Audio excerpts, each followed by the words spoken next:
रहमानिर्रहीम अस्सलाम वालेकुम। सी programming language में आज हमारा जो प्रोग्राम की स्टेटमेंट है, प्रॉब्लम की स्टेटमेंट है, वो ये है कि data inputs two numbers in main function, यानी मेन फंक्शन में दो नंबर्स यूज़र इनपुट पर करवाएगा और वो दोनों नंबर किसको पास करवा दिए जाएंगे। पास का मतलब यहाँ पर है दे देना, किसको दे दिए जाएंगे, टू अ फंक्शन। और फंक्शन का नेम मेंशन नहीं है हमारे क्वेश्चन में कि वो फंक्शन क्या स्क्वायर रूट करेगा या क्या फंक्शन का नेम है। अब वो फंक्शन क्या करेगा, the function displays mean show करवाएगा आउटपुट के तौर पर, यानी प्रिंट एफ फंक्शन हमारा यहाँ पे यूज़ होगा। डिस्प्लेस करवाएगा first number raise to the power of the second number. अब इस स्टेटमेंट को हम समझते हैं कि ये क्या लिखा हुआ है, first number raise to the power of the second number. तो यहाँ पे देखें x हमारे पास बेस है और y हमारे पास एक्सपोनेंट है। तो फर्स्ट नंबर क्वेश्चन के अकॉर्डिंग हमारा फर्स्ट नंबर क्या है, x है, बेस है, और जो y है ये हमारा सेकंड नंबर है जो कि उसके क्या है, पावर है, और पावर को हम एक्सपोनेंट भी कहते हैं। तो हमारे इस फंक्शन ने क्या करना है कि इस फंक्शन को अगर हम 2 फर्स्ट नंबर के तौर पे देते हैं और 3 हम सेकंड नंबर के तौर पे देते हैं, तो फंक्शन 2 द पावर 3 कैलकुलेट करेगा। कैलकुलेट करके हमें रिज़ल्ट क्या प्रोवाइड कर देगा, ए कर देगा। जिस तरह यहाँ पे देखें कि एक होम है, इस होम में 2 स्टूडेंट हैं और दोनों स्टूडेंट जो उनसे हैं कोई टास्क परफॉर्म करने के लिए एक फ़ंक्शन की तरफ जाते हैं, यानी कॉलेज जाते हैं। और फंक्शन का पर्पज़ क्या होता है, स्पेसिफिक टास्क परफॉर्म करना। लेकिन इन 2 स्टूडेंट्स में से रिटर्न होके कितने स्टूडेंट आ रहे हैं, सिंगल। क्योंकि यहाँ पे भी देखें, इस पॉइंट को अंडरस्टैंड कीजिएगा कि 2 एक नंबर है, 3 दूसरा नंबर है, लेकिन जब इनका रेज टू द पावर हमने कैलकुलेट कर लिया है तो कितना नंबर हमारे पास आया है, ओनली 1, 8। ये 8 की जगह पर 95, 93 कुछ भी हो सकता है। प्रोग्रामिंग लैंग्वेज में हम देखते हैं तो वाइड मेन यहाँ पर आएगा। क्यों वाइड मेन आएगा, क्योंकि क्वेश्चन को देखें तो उसके अकॉर्डिंग है input 2 numbers in main function. यहाँ पे अभी मैं इनिशियलाइज करवा रही हूँ, इनपुट नहीं करवा रही, ये जस्ट आपकी अंडरस्टैंडिंग के लिए मैंने 2 वेरिएबल जो उनसे उन्हें इनिशियलाइज करवाया है। Int is the data type और x assignment operator 2, y assignment operator 3 है। नेक्स्ट जो हमारे पास स्टेटमेंट है पावर, जो पर्पल कलर में हमें नज़र आ रही है, x, y है। x वेरिएबल के पास जो वैल्यू 2 है और जो y के पास वैल्यू 3 है, ये पास करवाई जा रही है। ठीक है, प्रोग्राम की स्टेटमेंट क्या थी, passes them to a function. तो ये पास करवाए जा रहे हैं 2 नंबर्स, किस फंक्शन को, पावर फंक्शन को। पावर फंक्शन का नेम हम कुछ भी रख सकते हैं, ये प्रोग्रामर पे डिपेंड है। अब ये जो स्टेटमेंट है, it is called the function call statement. Call का मतलब होता है बुलाना। तो इस स्टेटमेंट ने क्या करना है, ये कॉल कर रही है कंट्रोल को। कंट्रोल मीन जिसने टास्क एक्चुअली स्टेटमेंट आपकी एग्जीक्यूट करवानी होती है, जो सेंट्रल प्रोसेसिंग यूनिट का पार्ट होता है, कंट्रोल यूनिट। तो ये कंट्रोल किसकी तरफ मूव हो जाएगा, void power int n comma int p curly braces. Now this whole code which consist on the 5 statements, it is called the function definition. इसको हम फंक्शन डेफिनेशन कहते हैं। तो जैसे एक फंक्शन कॉल किया जाता है ना, तो उसके बाद वाली स्टेटमेंट जो गेट ch है वो पहले एग्जीक्यूट नहीं होगी, बल्कि कंट्रोल कहाँ पे चला जाएगा, आपके पावर फंक्शन की डेफिनेशन के पास। अब यहाँ पे रिटर्न टाइप नहीं है इस फंक्शन की। क्वेश्चन से हमें पता चलेगा कि क्या हमारा ये फंक्शन रिटर्न टाइप रखता है या नहीं। कल के प्रोग्राम में हमने ये देखा था कि फंक्शन रिटर्न्स कर रहा है द इंक्रीमेंटेड वैल्यू, लेकिन आज के क्वेश्चन में हमारे पास है कि फंक्शन डिस्प्लेस करवा रहा है। तो सो फंक्शन डिस्प्लेस करवाएगा तो देन रिटर्न टाइप क्या ली जाएगी, वाइड। वाइड का मतलब है कि ये फंक्शन हमें कोई वैल्यू रिटर्न नहीं करता। पावर जो सा है ये फंक्शन का नेम है, और ये नाम जो सा पावर का, ये एज इट इज़ वही होना चाहिए जिसे हम लोग कॉल कर रहे हैं। फिर int n comma int p, ये 2 पैरामीटर्स हैं।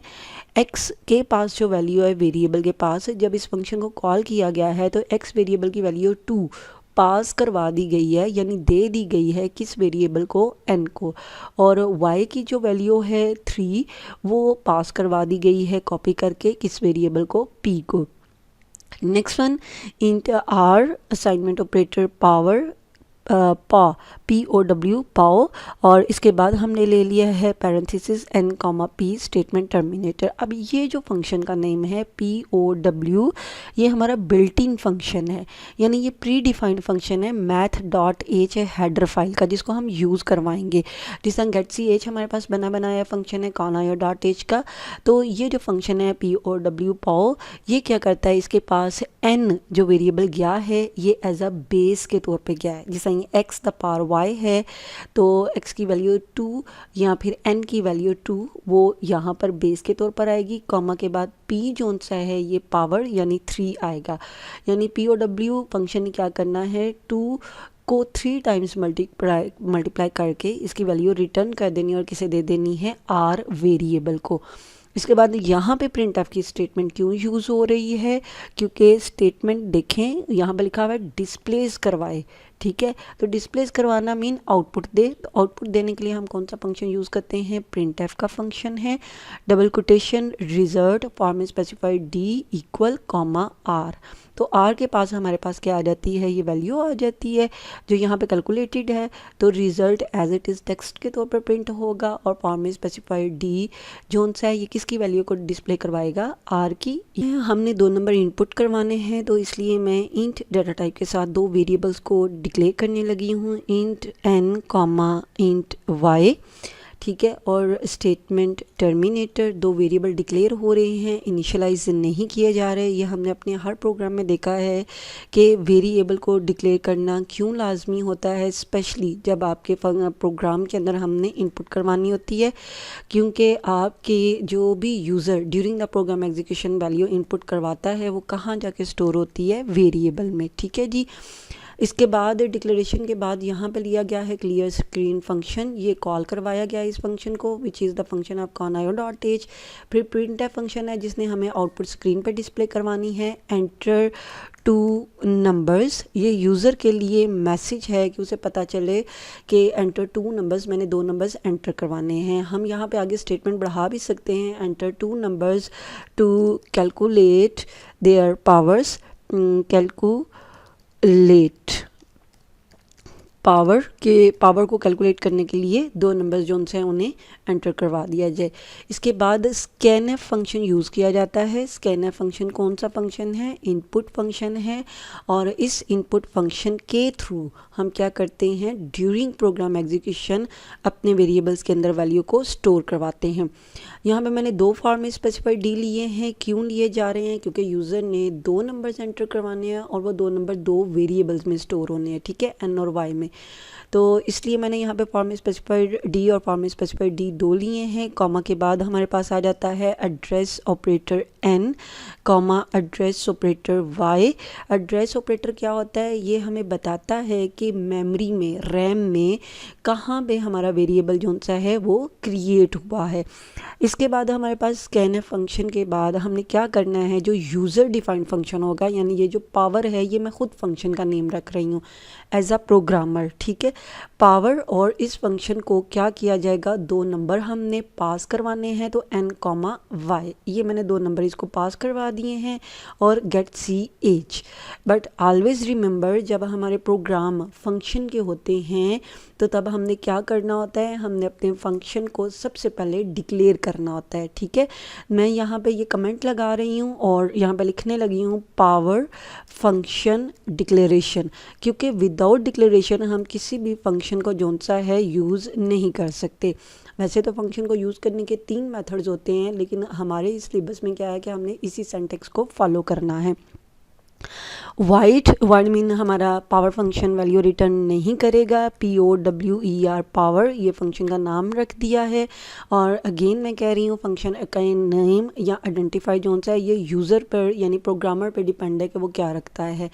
आप यहाँ पे POWR भी रख सकते हैं, P भी रख सकते हैं, एक्सपोनेंट भी रख सकते हैं। इसके बाद हम लोग क्या ले लेते हैं, यहाँ पर int a comma int B.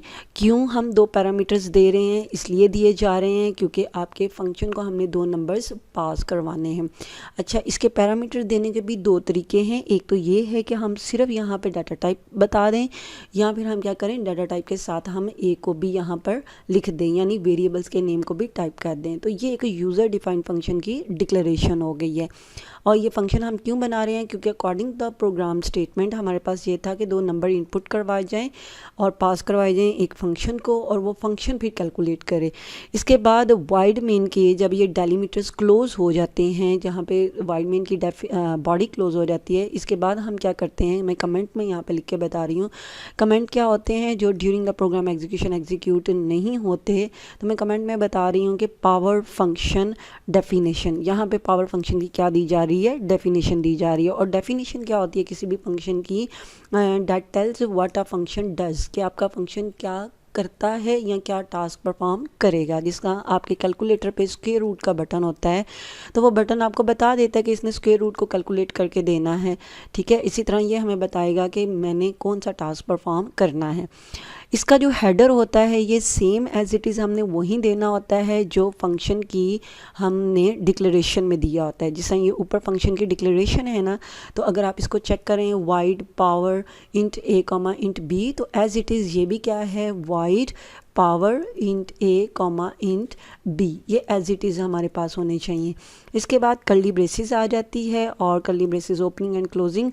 ये जो curly braces opening and closing है, इट इज़ नॉट द डेलीमीटर्स, क्योंकि ये मेन फंक्शन की नहीं है, ये हमारे यूज़र डिफाइंड फंक्शन की है। इसे हम फंक्शन बॉडी कहते हैं। इस फंक्शन बॉडी के अंदर क्या होगा, पावर कैलकुलेट करवा के दे दी जाएगी। तो एक वेरिएबल हम लोग ले लेते हैं int r assignment operator POW, ये बिल्ट इन फंक्शन है। ठीक है, जो अभी मैं यहाँ पे टाइप कर रही हूँ POW। इसके बाद हम पैरामीटर इसको देंगे A, B। A, B mean एक हमारे पास बेस की वैल्यू है और एक हमारे पास जो सी है पावर की वैल्यू है। अब मैंने आपको बताया कि POW जो सा है ये हमारा बिल्ट इन फंक्शन है, बना बनाया फंक्शन है। जिस तरह getch प्रिंट एफ फंक्शन हमारा बना बनाया होता है, scanf है। तो बिल्ट इन फंक्शन को प्रोग्राम के अंदर यूज़ करने के लिए हमें क्या करना पड़ता है, हैश का सिंबल यूज़ करके इंक्लूड के बाद हम एक और हेडर फाइल को इंक्लूड करवाएंगे math.h का ये फंक्शन है POW पाओ। ठीक है, अब ये याद रखिएगा, ज़रूरी नहीं हम इस बिल्ट इन फंक्शन को यूज़ करें, हम लूप को भी यूज़ करते हुए ये पावर फाइंड आउट कर सकते हैं। लेकिन अभी यहाँ पे हमें नहीं कहा गया बाय यूजिंग द लूप, तो मैंने इसलिए यहाँ पे बिल्ट इन फंक्शन ले लिया है। इसके बाद हम लोग ले लेते हैं प्रिंट एफ। अब प्रिंट एफ क्यों लिया जा रहा है, क्योंकि प्रोग्राम की स्टेटमेंट ये थी कि that displace the power of first second number. ठीक है, इसके बाद हम लोग इसे कर देते हैं G power POWER power format specified D equal K जो पावर हम ले रहे हैं वो किसके बराबर है। यहाँ फिर हम ये कह सकते हैं कि G the power of 2 is 3 equal to K वो इसके है, तो यहाँ पे हम सिंपली पावर फॉर्म में स्पेसिफाइड D डाल के R कर देते हैं और कॉमा यहाँ पे लगा लेते हैं, अदरवाइज सिंटैक्स एरर आ जाएगा। R और पैरेंथेसिस स्टेटमेंट टर्मिनेटर। अब इस प्रोग्राम को क्या करते हैं, हम एग्जीक्यूट करवाते हैं, लेकिन एग्जीक्यूट करने से पहले सोर्स कोड को क्या किया जाता है, कंपाइल किया जाता है। तो Alt+F9 की हम प्रेस करेंगे। Alt+F9 का मतलब होता है Alt की को अपने होल्ड किए रखना है और F9 की को प्रेस करना है। एंटर की प्रेस करके या कोई भी की प्रेस करते हैं, इसके बाद हम इसे एग्जीक्यूट करते हैं Ctrl+F9। और यूज़र को अब देखें स्क्रीन पे मैसेज दिया जा रहा है, enter 2 numbers to calculate the power. तो एक नंबर हम यहाँ पे ले लेते हैं 4, सेकंड नंबर हम ले लेते हैं 2, यानी कि 4 बेस है और 2 उसकी क्या है, पावर है। जैसे ही एंटर की प्रेस करेंगे तो हमारे पास पावर जो सी है वो 16 इक्वल कैलकुलेट होकर आ गई है।